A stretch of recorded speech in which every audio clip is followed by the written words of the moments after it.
जब यहां पर सत्ता बदलेगी, और सत्ता को कौन बदलेंगे? आप लोग बदलेंगे।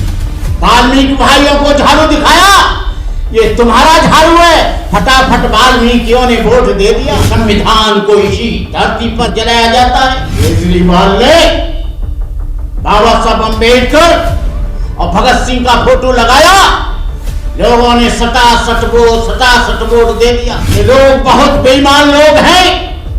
अम्बेडकर का फोटो लगाकर आपके सारे वोटों को ले लेते हैं। आम पार्टी से है, उसको भी लात मार देनी चाहिए कि संदेश समाज में जाए। ये देश मनुवादियों का देश है। नागपुर में उनका स्वागत कराया, गुजरात में उनका स्वागत कराया, देश के कोने कोने में स्वागत हो रहा है। अम्बेडकर की शर्ट पहन कर आता है तो उस शर्ट को फाड़ दिया जाता है। यदि वो उनके मरे हुए पशुओं को नहीं उठाता है तो उनके हाथ बांध कर पैर पर छड़कर उनको पूरे बरसाए जाते हैं। जिसका समाज मजबूत होता है उसकी राजनीति मजबूत होती है। क्या मुसलमान तुम्हारे राम को नहीं मानेगा तो क्या उसको निकाल दोगे? ईसाई नहीं मानेगा तुम्हारे राम और कृष्ण को तो क्या निकाल दोगे? ये भारतीय संविधान धर्मनिरपेक्ष देश है और इस बात की गवाही देता है कि कोई भी आदमी किसी भी धर्म को मान सकता है। कपौती जागीरदारी नहीं है कि संविधान को विपरीत आप काम कर रहे हैं। भाई प्रतिज्ञा राजेंद्र पाल की नहीं है, भाई प्रतिज्ञा भंते करुणाकर की नहीं है, भाई प्रतिज्ञा किसी और की नहीं है। ये बोधिसत्व डॉक्टर बाबा साहब अम्बेडकर की 14 अक्टूबर 1956 की है। मिटा दो जमाने से कुनबा परस्ती, मिटा दो लुटेरों की शोषण की हस्ती, मिटा दो ये जातीयतावादी बस्ती, मिटा दो गरीबों की फाका परस्ती। जब तक है चांद सितारे, जब तक है धरती अंबर, भारत ऋणी रहेगा उसका, अमर रहेगा अम्बेडकर। हजारों साल की गुलामी की दास्ता की बेड़ियों को आपने काट दिया। जो यहां का आर्टिकल नंबर 13 है, 14 है, 15 है, 16 है, वो यहां के दलित शोषित पीड़ित, जो यहां के ओबीसी और बीसी और शेड्यूल कास्ट के लोग हैं, उनके लिए वो आर्टिकल नंबर 14 और 15 और 16 एक वरदान है। लेकिन बाबा साहब डॉक्टर अम्बेडकर ने कहा, रत्तू तुम नहीं जानते हो,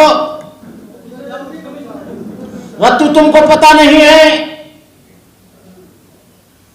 ये देश मनुवादियों का देश है और मैं संविधान ऐसे व्यक्तियों के हाथ में सौंप रहा हूं जो लोग इस संविधान को कभी इंप्लीमेंट नहीं करेंगे।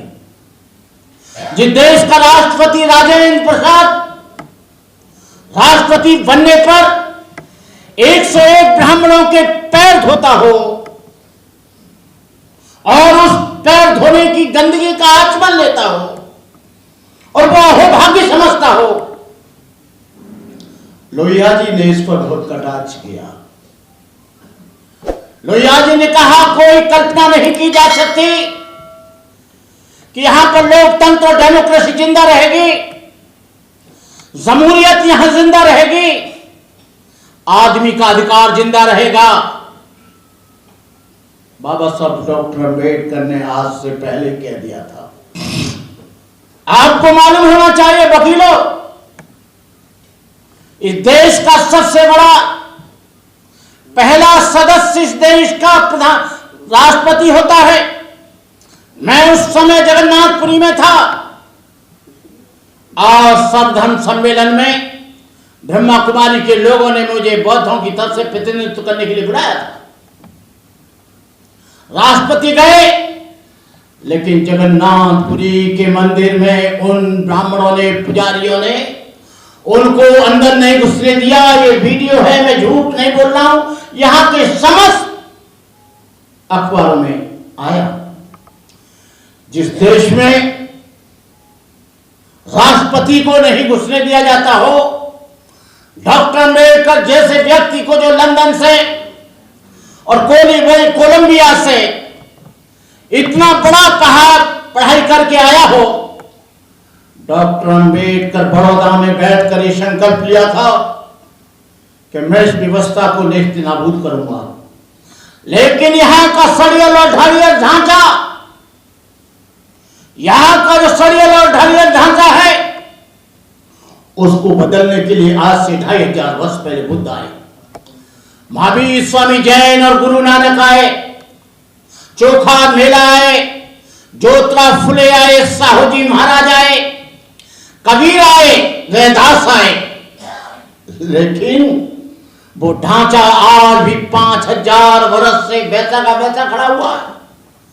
मैंने अपने 40 वर्ष के संन्यास में, आज मेरी उम्र 75 में स्टार्ट हो गई है, 8 अक्टूबर से, राजेंद्र पाल बहुत छोटे थे जब से मैं मिलता हूं, LLB कर रहे थे।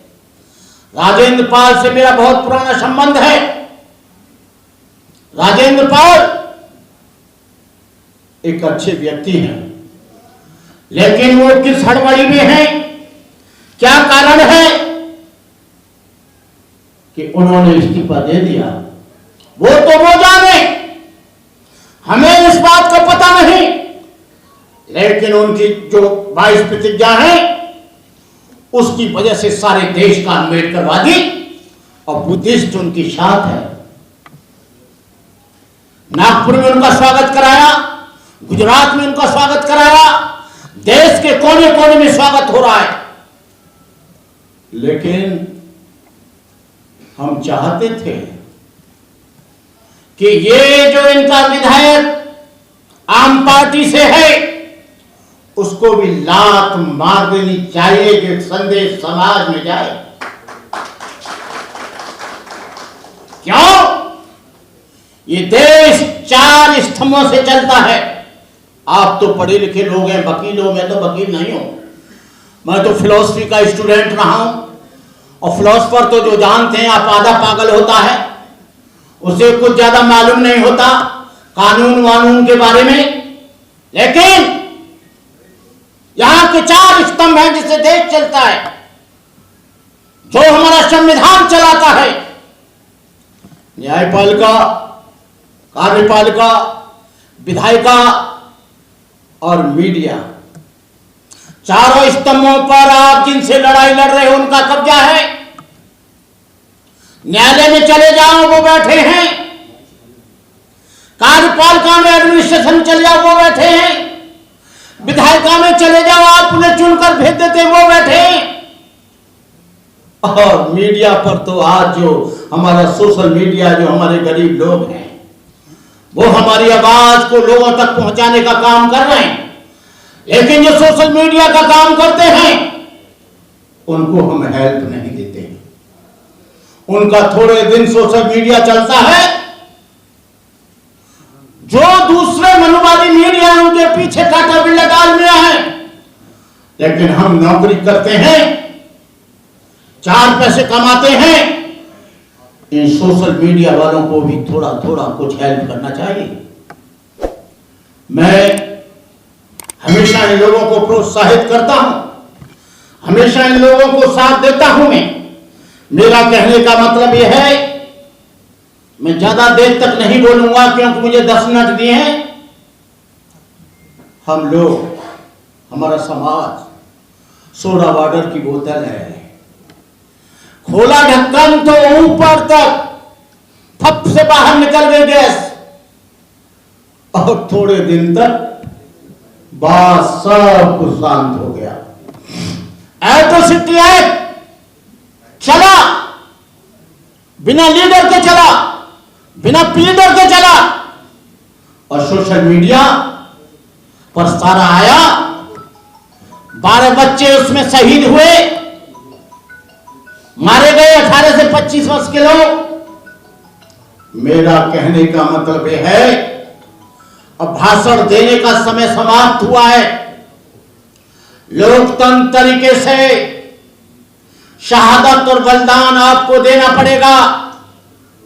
आपकी फ्रीडम, आपकी जमहूरियत, आपकी स्वतंत्रता, उसके लिए बलिदान चाहती है।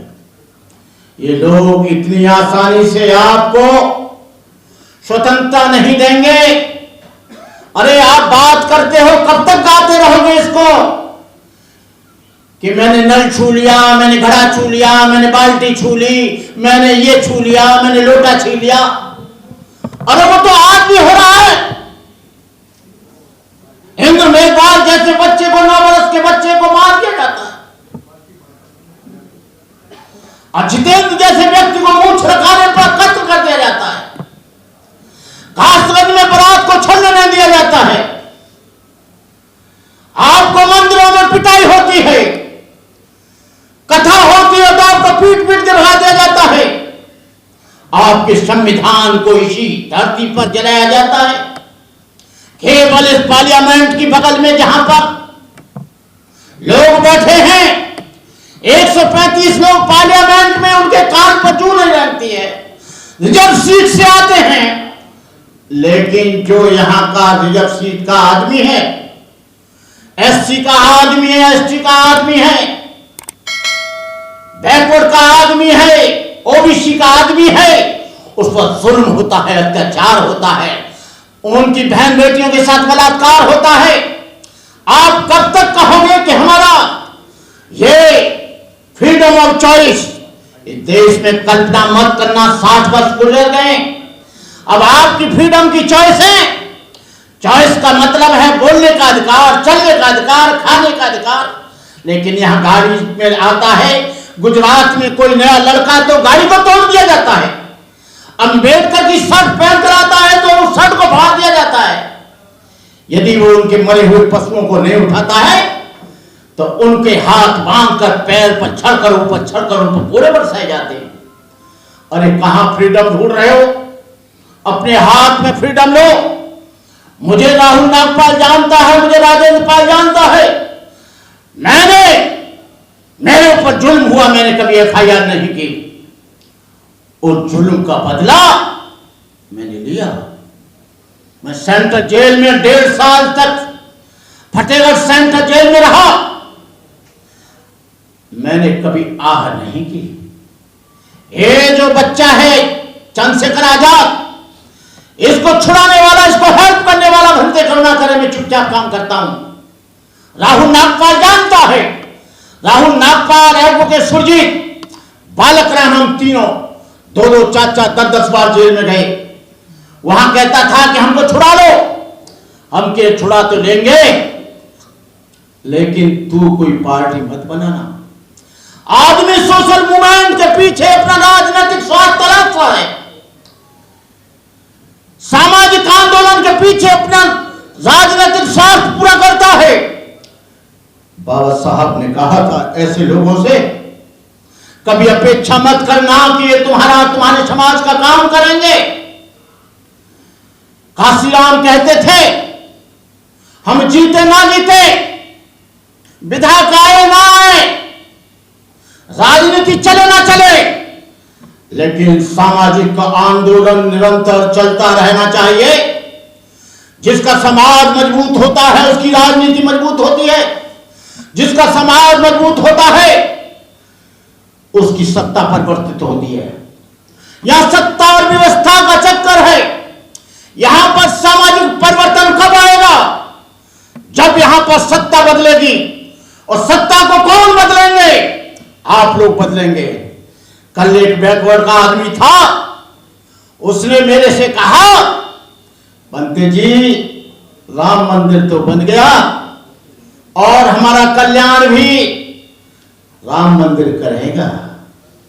हमने कहा तुम्हारे बैकवर्ड के लोग, विनय कटियार बजरंग दल का अध्यक्ष है, उमा भारती तमाम प्रतिनिधित्व करती है आरएसएस का, बीजेपी का।